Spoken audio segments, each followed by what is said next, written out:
In this video, we are going to look at how to set a name for the profile view. To do that, you need to select the profile view, then go to here and get this drop down, edit profile view style. Then you should move on to the title annotation tab.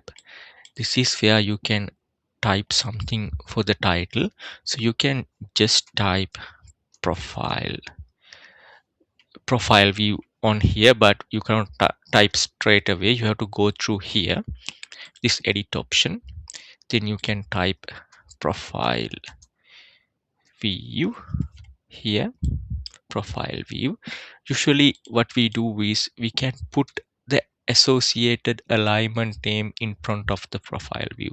So what I do here, from this properties, I go down here, use this parent alignment and add it to the right side through here. Then I will put a space in the middle, so it will read as parent alignment name profile view. So I click OK, then it gets the name into here.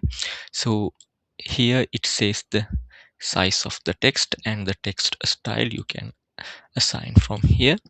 Then you can set the position of the title, whether it is coming at the top or bottom, and you can control whatever the XY offset of that.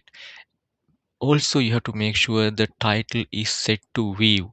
So to ensure that, you can go to display tab and see whether this graph title is visible. If it is not visible, you will not see the title. Make sure it is visible. So I come to title annotation tab here. Now I go somewhere on this side and click apply. So you can see my name comes in front.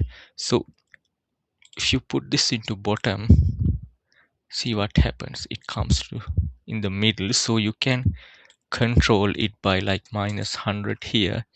It will go further down. So likewise, you can set where this title annotation comes. So this is how to set a profile view name for a profile view in Civil 3D.